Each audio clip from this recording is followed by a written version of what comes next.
नमस्कार. आज आपण एका अशा प्रकरणाबद्दल बोलणार आहोत ज्याने सगळ्यांनाच धक्का दिला आहे.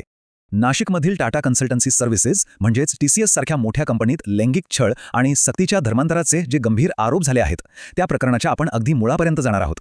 विचार करा, महाराष्ट्राच्या IT क्षेत्रात आणि खरं तर संपूर्ण राज्यात खळबळ उडवून देणारं हे प्रकरण आहे.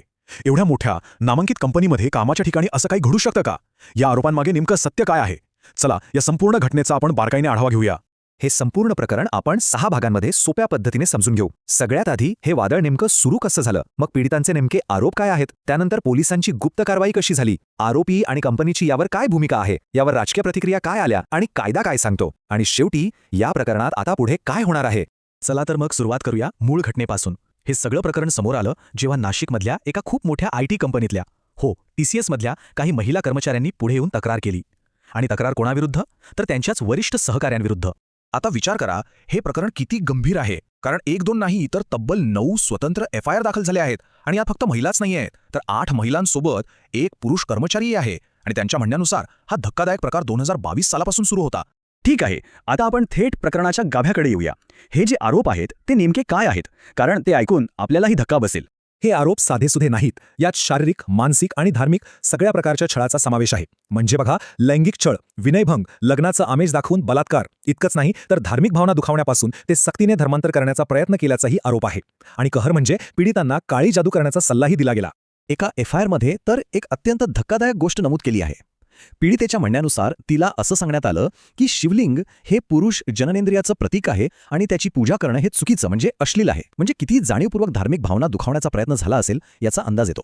आणि हा दबाव फक्त बोलण्यापुरता मर्यादित नव्हता. पीडितांना, ज्यामध्ये एक पुरुष सहकारी पण होता, त्यांना नमाज पठण करायला, रमझानमध्ये रोजा ठेवायला आणि अगदी गोमांस खाण्यासाठी सुद्धा भाग पाडला जात होता, असे गंभीर आरोप आहेत. आता इतके गंभीर आरोप समोर आल्यानंतर पोलिसांची भूमिका महत्त्वाची ठरते. आणि नाशिक पोलिसांनी जे केलं ते खरंच एखाद्या सिनेमाच्या कथेसारखं आहे. त्यांनी एक अत्यंत गुप्त ऑपरेशन राबवलं. तर झालं असं की पीडितांनी पोलिसांकडे धाव घेतली. त्यानंतर पोलिसांनी सुरू केलं ऑपरेशन रेड. यासाठी 7 महिला पोलीस कर्मचाऱ्यांची निवड झाली. आणि या महिलांनी चक्क वेषांतर करून, म्हणजे कधी हाऊसकीपिंग स्टाफ म्हणून, त्या कंपनीत प्रवेश मिळवला. तब्बल 42 दिवस त्या तिथे काम करत होत्या. सगळ्या गोष्टींवर बारीक नजर ठेवून होत्या, पुरावे गोळा करत होत्या. आणि मगच आरोपींना अटक करण्यात आली. या प्रकरणाचं गांभीर्य इतकं मोठं आहे की आता याच्या तपासासाठी 12 सदस्यांची एक विशेष तपास टीम म्हणजे SIT स्थापन करण्यात आली आहे. या टीमचं नेतृत्व एक ACP दर्जाचे अधिकारी करत आहेत. आता ही एकच टीम या सगळ्या 9 गुन्ह्यांचा तपास करणार आहे. चला आता बघूया की या प्रकरणात आरोपी कोण आहेत आणि देशातली इतकी मोठी IT कंपनी TCS या सगळ्यावर काय म्हणतीये. कारण शेवटी कामाच्या ठिकाणी कर्मचाऱ्यांच्या सुरक्षेचा प्रश्न खूप महत्त्वाचा आहे. अटक झालेल्यांमध्ये टीम लीडर आहेत, इंजिनियर्स आहेत आणि धक्कादायक म्हणजे एक असिस्टंट जनरल मॅनेजर पदावरची व्यक्तीही आहे. यातली एक मुख्य आरोपी HR मॅनेजर निदा खान ही मात्र अजूनही फरार असल्याचं कळतंय. बरं, या सगळ्या प्रकारानंतर TCSने एक निवेदन जारी केलंय. ते म्हणतात की आमच्या कंपनीत कोणत्याही प्रकारचा छळ किंवा जबरदस्ती आम्ही खपवून घेत नाही. आमचं 0 टॉलरन्स धोरण आहे. आणि जोपर्यंत चौकशी पूर्ण होत नाही तोपर्यंत संबंधित कर्मचाऱ्यांना निलंबित केलं आहे असंही त्यांनी स्पष्ट केलंय. पण TCSच्या या निवेदनावर टीकाही होतीये. शिवसेना UBT नेत्या प्रियंका चतुर्वेदी यांनी म्हटले की हे निवेदन खूपच निराशाजनक आणि अपुरं आहे. त्यांच्या मते कंपनीने फक्त निवेदन देऊन चालणार नाही तर अधिक जबाबदारी घ्यायला हवी. आणि इथेच एक खूप मोठा प्रश्न उभा राहतो, तो म्हणजे कंपनीच्या HR विभागाने या तक्रारींकडे दुर्लक्ष केलं का? कारण पीडितांचं म्हणणं आहे की त्यांनी या आधीही कंपनीच्या HR कडे आणि पॉश कमिटीकडे तक्रार केली होती. आता पॉश कमिटी म्हणजे काय? तर कामाच्या ठिकाणी होणाऱ्या लैंगिक छळाच्या तक्रारींची चौकशी करण्यासाठी कायद्यानंच बनवलेली ही समिती असते. पण पीडितांच्या म्हणण्याप्रमाणे त्यांच्या तक्रारींची दखलच घेतली गेली नाही आणि यामुळे कंपनीच्या अंतर्गत तक्रार निवारण यंत्रणेवरच मोठं प्रश्नचिन्ह निर्माण झालं आहे. आणि आता SIT बरोबर याच दिशेने तपास करतेय. अटक केलेल्या एका HR अधिकाऱ्याच्या मोबाईल आणि लॅपटॉपमधून तब्बल 78 ईमेल्स आणि चॅट्स तपासले जात आहेत. यातूनच कळेल की या तक्रारींकडे खरंच जाणीवपूर्वक दुर्लक्ष केलं गेलं होतं का? आता साहजिकच इतक्या मोठ्या प्रकरणामुळे फक्त कॉर्पोरेट जगतातच नाही तर राजकीय वर्तुळातही वादळ उठलंय. आणि त्याचबरोबर सक्तीच्या धर्मांतराबद्दल आपला कायदा काय सांगतो हेही आपण समजून घेऊया. यावरची सगळ्यात तीव्र राजकीय प्रतिक्रिया आली भाजप नेते बंडी संजय कुमार यांच्याकडून. त्यांनी तर याला थेट कॉर्पोरेट जिहाद असं नाव दिलंय आणि अशा घटनांना हलक्यात घेऊ नका असा इशाराही दिलाय.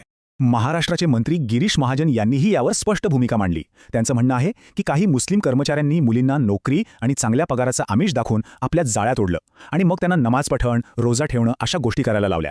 आता हे सगळं राजकीय आरोप प्रत्यारोप होत असताना कायदा काय म्हणतो ते बघणं महत्त्वाचं आहे. महाराष्ट्रात जो धर्मस्वातंत्र्य कायदा आहे त्यानुसार कोणत्याही व्यक्तीला चुकीची माहिती देऊन, जबरदस्ती करून, आमिष दाखवून किंवा फसवून तिचं धर्मांतर करणं हा एक गंभीर गुन्हा आहे. आणि याच कायद्याच्या आधारावर या प्रकरणात आरोप लावण्यात आले आहेत.